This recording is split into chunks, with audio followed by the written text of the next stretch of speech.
beautiful outside, so it's, you know, so.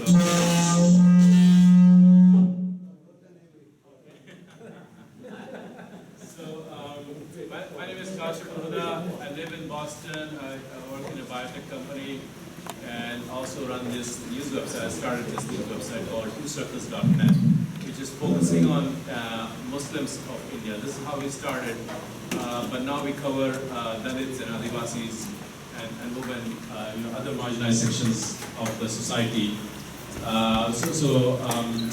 And we have with us Arfa Khanum. She's going to be here in a minute.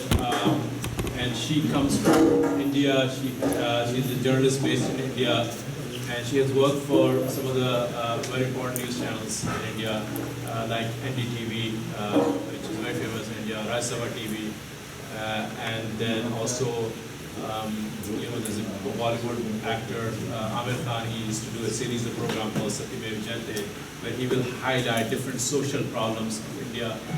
So she also was a producer for that. And currently she is with a news website called The Wire, which is also a non-profit news website. So we are here. I apologize that it was a very short minute thing, and Habib Bhai agreed to host it. So thank you so much, and thank you everyone for coming. And I want to take this opportunity of Arfa's presence here, and we are familiar with Islamophobia, and we are suffering that day in and day out. But in India, there's a thing called Hindutva, and there's some parallels there, some connections there. So it's going to be mostly a conversation between Arfa and me, and we're going to talk about some of the issues. So hopefully, there's better understanding as a result of that. So Arfa, welcome. Thank you for coming to America, and thank you for your trip to extend and be part of the program here. So if you can talk about, as in America, we have been suffering at least since 9/11 as something which is called Islamophobia, where in the street or discrimination, Muslims at different levels, from airport to grocery stores and whatnot is happening.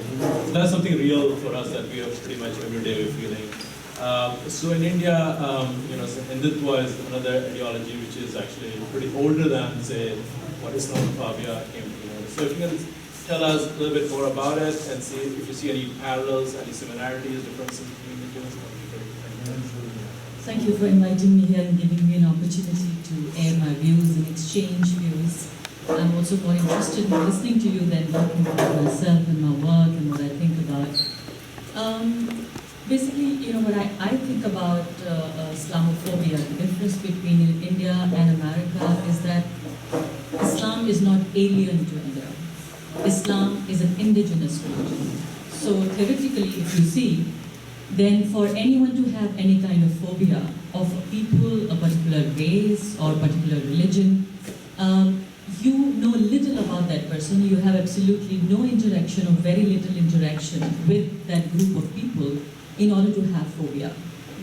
The good part about India is that we've been living as neighbors for centuries altogether. So this phobia that we see at the moment today, the nature of phobia is very, very different, and it's forced on Indian people. Basically, this phobia, we are talking about people who've been living with us for generations altogether. We share their food, we even wear the same clothes that they wear, we speak the same language that they speak, we marry the way they marry, we've adopted a lot of ways, I would say, Indian and Hindu ways of living, which was a way, I think, naturally that we adopted and adapted. So I think it's a very forced idea on India when we try and say that there is any kind of a phobia, Islamophobia in India. But what now people who are trying to do politics in the name of Hindus, this is called Hindutva, which is necessarily not even in the name of Hindus, but only a particular class of Hindus, particular caste of Hindus, and if I can say precisely, in the name of Brahmins, that's the upper caste group. So they are trying to establish a rule of a particular caste on India. So I think there's a political ideology. Yeah, and there's a fundamental difference between Islamophobia and Hindutva. Hindutva is a well-designed theory to actually allow a group of people to rule over a a country of 1.3 billion people with dozens of languages, religions, regions, diversity. So this is basically that design. But then in India, the way we see Islamophobia is that they're trying to now bring up rules of Mughal rules, Mughal rulers, Muslim rulers, and trying to tell us that they were looters, they were rapists, and they were murderers, and they're trying to rewrite history. So basically, because they cannot do it today, they cannot tell the person who's been living with them forever, for generations, that you have to worry about him, or you have to fear him, or you have to be scared of him. So they're trying to bring things which are centuries old, so nobody knows about it. What Akbar did, what Aurangzeb did, what Khilji did. You know, people of this generation in 21st century wouldn't be able to say it, but what they're trying to do is that they're trying to create this Islamophobia through the practices, fabricated practices that Islamic rulers or Muslim rulers actually never did. So I think this is the fundamental difference that I see. So that's very interesting that they're going back in the medieval era to find things. So actually, origins of Islamophobia has roots in Crusade times, where or Muslim forces were going to Europe, right, as close as Vienna. So then they had to portray these foreigners with, as savages and whatnot, that helped them, dehumanize the people who are coming over and whatnot, which has continued to this day. So it's very interesting that Hindutva also tries to go back to medieval time and try to bring those things. So Islamophobia is also kind of critical of Islam or fear of Islam, while Hindutva, the name suggests, is more, I see it as a supremacy of Hinduism. So there's a political element to that. But they're using, I think, Muslim Islam as a way to kind of explain or further their agenda. But you see, so really, I mean, Islamophobia was here undercurrents for a very long time. But 9/11, when it happened, it was when it really came out, it started coming out, and we can now see it kind of going mainstream. Do you see a connection in India, for example, with 9/11 narrative? As you said, Muslims have been living for more than hundreds of years. In Kerala, Islam came right after Rasulullah came. In fact, there's a famous story of Sherwani, who supposedly actually met the Prophet. He saw, Shaqqul Qamar, he saw the splitting of the moon, and he found out from Arab traders. So there's actually, one of the oldest mosques in India is in Kerala, and it has the boards that says in some Hijri, which is like 5 Hijri or 12 Hijri, I forgot exactly. So how is it that, Muslims have been living side by side with Hindus and Christians and Jews and Buddhists, and still you see the narrative in India, you come from a media background, so you know how it is being portrayed. So if you can comment, and where is that coming? You see a Western influence in the way Muslims are portrayed? Well, I would say there is a connection because we're living in a very globalized world. Whatever happens in America directly impacts India. Whatever happens in the UK directly impacts India. And I would say 9/11 and the incidents that happened post 9/11 have directly impacted Indian Muslims as well. In a way, it not only changed the way non-Muslims looked at Muslims, but also the way Muslims looked at themselves. Even their lifestyles changed, their religious practices changed, they culturally became more inverted, more inward-looking. I would say a sense of conservatism I see growing in Muslim community, a sort of an identity crisis I saw. So all of this may be for some other day, that how it changed the Muslims, but here we are trying to look at the relationship between Muslims and non-Muslims and how politics is interfering in this very harmonious relationship that we've had for centuries altogether. So I think what happens is that any kind of ism, when you're trying to establish supremacy of one kind of people, of 5% of people over 95% of people, what happens is that you need an enemy.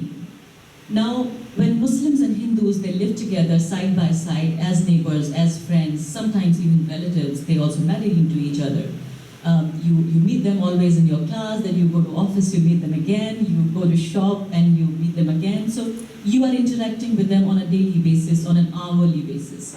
So what happens is that it is very difficult to turn this competitive nature between two communities, to classmates, to colleagues, into a kind of an animosity.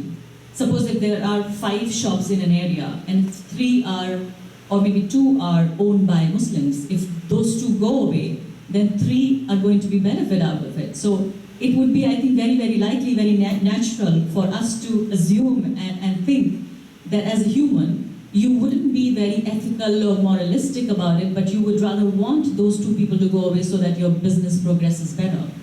So this is exactly what happens, that one fine morning you get up and you're told, I am told that I'm better than all of you sitting here. So would I like it or not? So at least whether this particular person or me at the end of the day get benefited out of it or not, but at least I am being made to believe that this is being done in my name, and this is being done for me, for my supremacy, for my cultural supremacy, religious supremacy. So that is why it's very difficult now to hate Muslims for the non-Muslims, or I would rather say for Hindus for that matter. But then I would say at the same time, when we're talking about how they're trying to disturb this arrangement that we've had between Hindus and Muslims, and I've always called it a very minimum arrangement that we have. Not that we have been living very peacefully or something. Post-independent India, I think we found this basic arrangement to coexist. That we've accepted each other's existence and way of life and have tried to live peacefully. Every now and then the peace was disturbed and we saw things happening, we saw riots happening, but we had, I think, sort of discovered a way to coexist. But now that minimum arrangement that we had between Muslims and non-Muslims, I think that is now at stake, that is being disturbed, which is very, very dangerous. But at the same time, the silver lining is that the cultural bonhomie and cultural harmony that we had forgotten for a while, now that is back. So there are a lot of people who are trying hard, who are intentionally bringing those back, who are trying to do, we call it in India, Ganga Jamni Tehzeeb. We are trying to bring that back, Hindu-Muslim practices. So like, suppose I'll give you an example of how it happened in Ramzan. We had interfaith iftars, we had interfaith Eid Milans, and so there are a lot of other things which people who still believe in secularism and Hindu-Muslim relationships, they are trying to revive and bring back. So I think when there is this assault on India, a big part of India is also fighting back, is also pushing back. Yes, so media plays a big role. I mean, so population of Muslims in India is about, say, 15%. So even if you assume like 20% as Muslim, then you can say that for 4 non-Muslims, that there's 1 Muslim, right? So interaction is rather limited, especially given the social and economic background of Muslims, the interaction between a Hindu with a Muslim to really understand who Muslims are on a personal level is very difficult. So it's usually they tend to go to media for exposure of who a Muslim is, right? Movies, newspapers, TV channels. So then what happens, right? When is a Muslim on the front page of a newspaper? Right? In India, I analyze it, it's usually in negative context. Most likely it's negative context, which is, either terrorism thing, or there's, in India, again, this Islamophobia plays out, there's a fatwa from someplace, and they're just going to endlessly debate that. Or pick a Muslim issue, negative, or economic backwardness of Muslims, and that's where, so a non-Muslim looking at a Muslim story, even if it's an objective person, right, you just get bombarded by a negative association of Muslim, whether it's hijab or beard or just a Muslim name, right, and that has an effect, right, that has a psychological effect. And I also believe, 9/11 has a direct connection with India. Before that, of course, the terrorism was there in India, Sikhs, and even in Kashmir, but largely always said India was very peaceful, not part of terrorism. But when 9/11 happened here, right after, within a month, the government at that time banned Student Islamic Movement of India, SIMI, which is an organization of Muslim students. But before the banning, there was no evidence of them being involved in any terror incident. But Indian media also picked up from how the Western media was reporting on Muslim issues, Muslim terrorism, and they started doing that. In fact, after that, it finally, they kind of established in India also that Indian Muslims and terrorism. And in fact, we have done a series of stories where innocent people were picked up, and they have spent like 14 years, 10 years, 11 years, many years in jail, and the way Indian justice system is set up, it moves so slowly, the families are destroyed, and in fact, the fear was so much that even Muslim families will not rent this family, right? So it was, some of the stories we have done is really very sad. My question is, how can that media narrative can change? What can right-thinking people do about this? Because it affects not just Muslims, it affects everyone.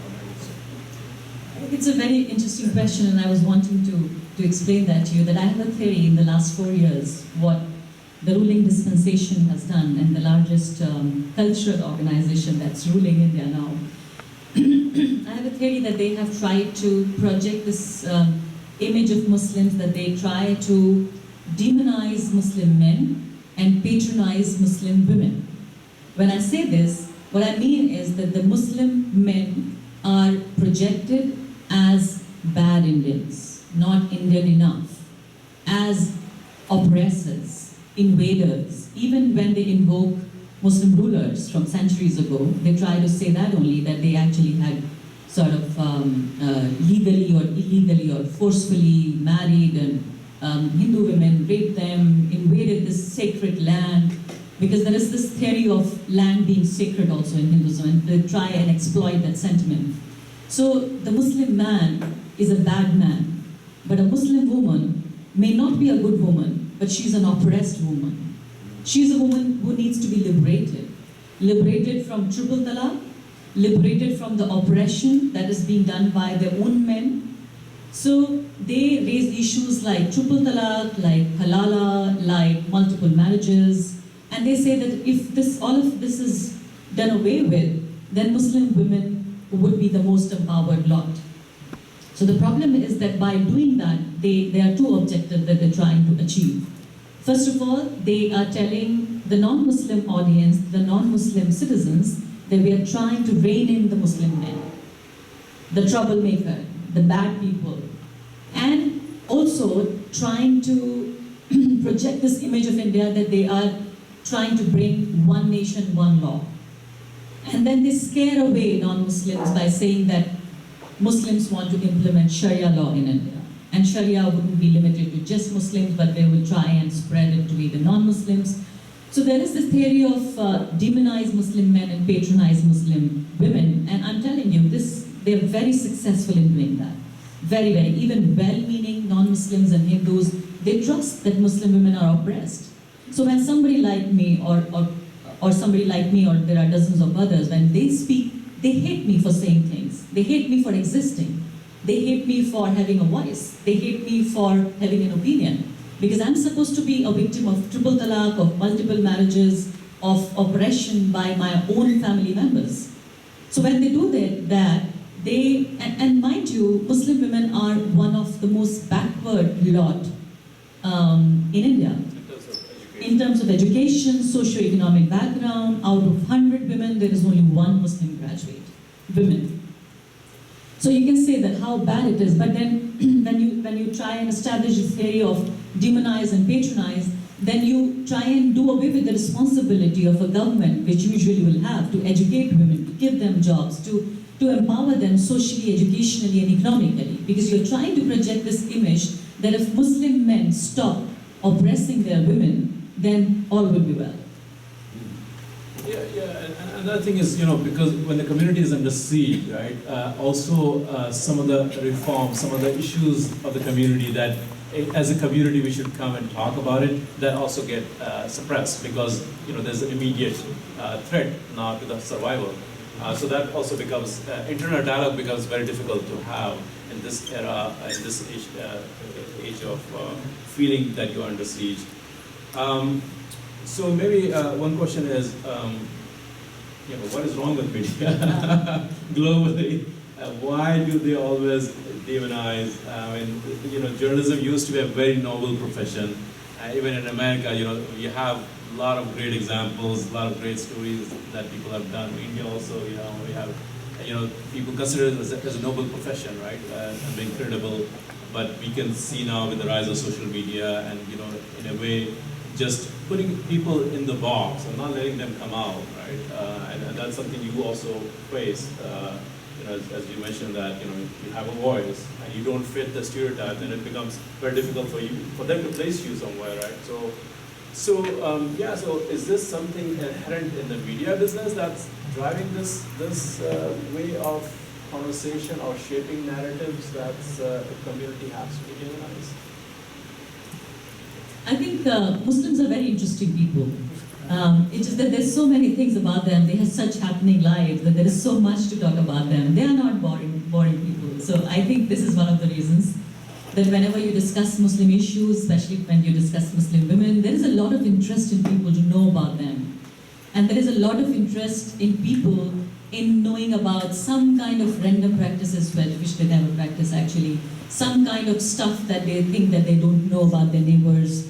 So I think most of it is also to do with the TRP, the television rating points that we get. As soon as you say Muslim, we call it a very sexy story, or in sober words, it's a very glamorous story. So as soon as you say Muslim, you make sure that there would be many people interested in reading the story that you're doing and in listening to what you're saying. So I think, first of all, it has a direct connection to television rating points. These days in the media, I would say 95% of media, which now becomes the majority of Indian media, they are towing the line of the government. So the government wants this. Suppose the Prime Minister, he would say something in a rally one fine evening or morning. He says something in the morning, by evening, you be sure that 95%, or I would say 98% of the television discussions are going to be on what Prime Minister said. Not questioning him why he's saying that, not questioning his politics, why is he raising all of this, but actually extending that. So now I call it, the media has become now the extension of the public relation, or if I can call it a propaganda machinery of the present government. So it is not very difficult to understand, first of all, TRP, then second, the media has stopped asking questions. They are now have started asking questions from opposition, from Muslims, from Dalits, from tribals, from farmers, laborers, and everybody. Like everybody who lives on the margins of Indian democracy, now the picture is reversed. The questions are not being asked from people who've been historically empowered, historically dominant, politically dominant, who've always ruled over India, but the questions are being asked not from the accused, but from the victims. So if a woman is raped, there are rallies in favor of the rapist. If a person is lynched, we are trying to question that what wrong did that person did, because of which he was lynched. Why did he do that? Why was he loitering around with a cow? Or why was he intending to kill a cow? So the question is not on people who are lynching, but person who's being lynched. So I think it's a very, very worrying sign, and it's a very dangerous sign, not just for Muslims, not just for Hindus, but as a national psyche, that as a nation now we are siding with the accused, not with the victim. So I think it's very, very worrying, and Muslims are just a part of that propaganda. Muslims are easier to attack, they are a vulnerable lot, there is so much hostility around them, there is absolutely no or very little political representation that they have, social representation. So I think when you do not have leadership, you do not have people who can articulate your point of view, you do not have people who can lead you into light, so then you are left to the mercy of the people, whoever, whatever they would want to do with you, they would eventually do.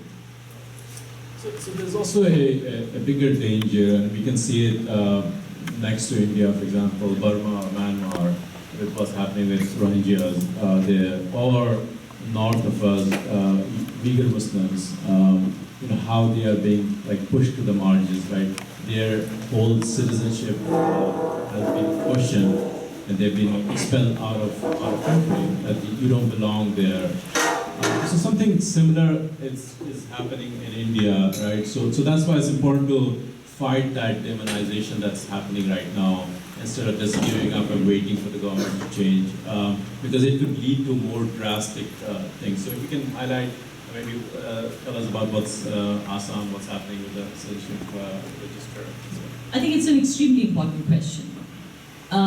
Because the part of Hindutva ideology is that India is a natural home for Hindus from all over the world, which challenges the very foundation of Indian Constitution, of the foundation that our nation builders had built India on. It changes and challenges the whole concept of what India is like, what idea of India is. And communalizing citizenship, communalizing nationalism is part of the Hindutva plan. In the last 10 years, or I would say a period from 2004 to 14 when UPA was in power, they committed a lot of mistakes. I am not trying to say that they were an ideal party-ruled country, but something very positive came out of those 10 years.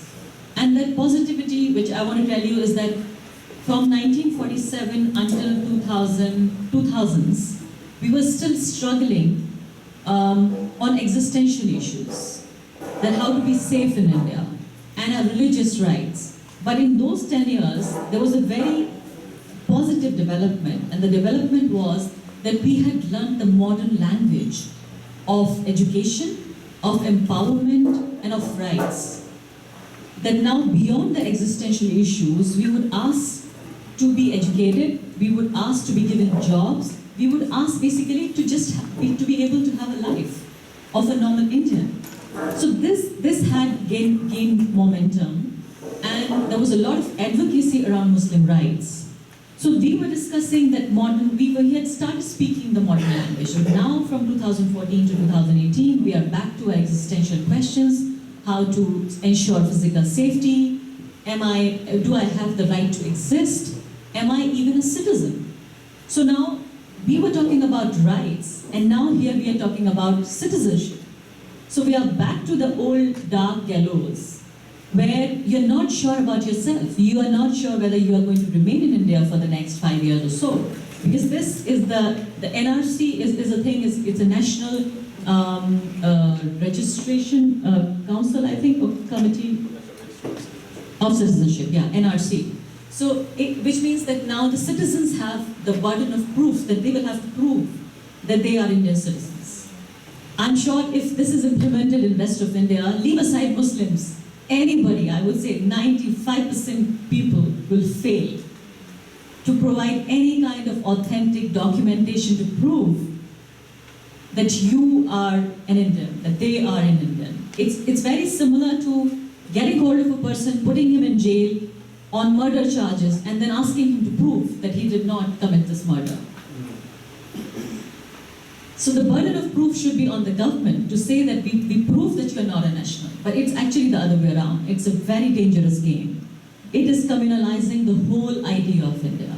And again, arguing on the basis of religion, because this whole scheme also says that the Hindus from Bangladesh and from Pakistan, they can come to India and be citizens or have some rights.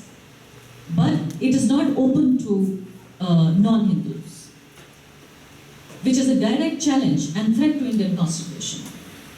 But the good part is that this is being done under the supervision of Supreme Court, and we hope that the sanity prevails. There are enough lawyers, enough people who are trying to change this, to challenge this, but I'm sure at least for the next few years, the most vulnerable, the most marginalized, the poorest of the people who do not and hardly manage to get even 2 meals a day, for them this has become now an existential crisis. And this is going to be, I think, a huge issue in 2019 general elections. And the NRC, the citizenship question is so real. Just yesterday we published a news, Imam in Kolkata, he's asked everybody in Muslims in West Bengal, it's a state of India, that get your names and papers in order and make sure that the names, and this happens in India a lot, different papers will have different spelling of your name, and say get that all standardized and all that. So this fear is real, but it's so the other thing is, and I want to connect back to the topic of this debate. I also open up for if people have questions, so I want to give that chance as well. Is Islamophobia and Hindutva. So what happens that the narrative that's being set here, it affects Indian Muslims as well, because people, especially English media or even Hindi media, for example, they take examples from here, they just kind of pretty much copy paste. So it's so important that now we're connected, right? So we have to fight this battle. This is a global battle, and there are different Muslims in different parts of the world. They are suffering because of it, right? And then we are in America, and it's, in a way, it's still think tank, and this and the agenda and the policy that's being set here being followed by other countries. So we have to be kind of mindful of that. So do you have any topics how people can be more engaged? And what, as an individual, you always feel like, what can I do? It's such a huge, especially Islamophobia is a huge machinery here. You talk about some of the economic benefit and political benefit of Hindutva in India, but here it's like $1 billion industry. A lot of people just, their profession, this is their job. So how can individuals, how can they be engaged and try to make a difference? Yeah, I think you might find it very interesting that whenever in the Western world there's anything that happens that can be used against Muslims, rest assured it will be used against Indian Muslims as well. So if there is a bomb blast, if there is any kind of phobia that is now you witness here in America, that is so easily transported to India, and whole of Indian population, whole of Indian Muslim population is made answerable for something that's happening in Ghana, something that's happening maybe somewhere in Florida here, or somewhere in London, in the UK. So this has become very easy for people who anyway is looking for some kind of ammunition and propaganda. I think when I see a way out when it comes to the national discourse, the only way out to actually not change, it looks difficult, but at least to impact and influence the narrative, is to come out and speak out.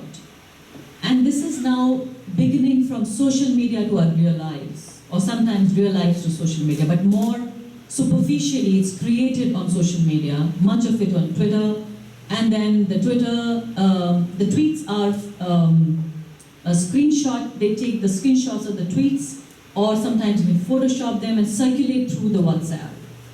So WhatsApp industry in India has become a very, very dangerous industry. You are winning and losing elections through WhatsApp. Or lives for that matter. So people they come together and they group together and they try and just go out and kill someone. So everything now planning, we are trying to change that. There is police involved now. There are some kind of guidelines that we are trying to form, but I don't think these are very effective.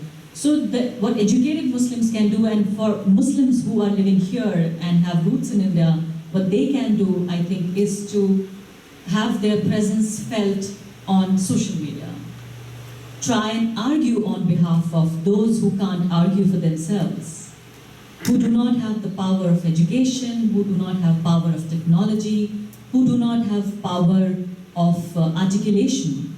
So I think the least people here, what we can do is that we try and argue on behalf of people who do not have arguments, because they have other more difficult battles to fight. They have to earn for living for a day, they have to send their children to school, they have to find a job for themselves. So, and they're not even there on social media. So basically, this is a very unequal sort of a fight. You're trying to argue against those people who are not even there to argue for themselves. So I think this is one thing that I see Muslims living here, even non-Muslims who would want to, who have empathy towards Indian Muslims, that they can try and make their presence felt on social media.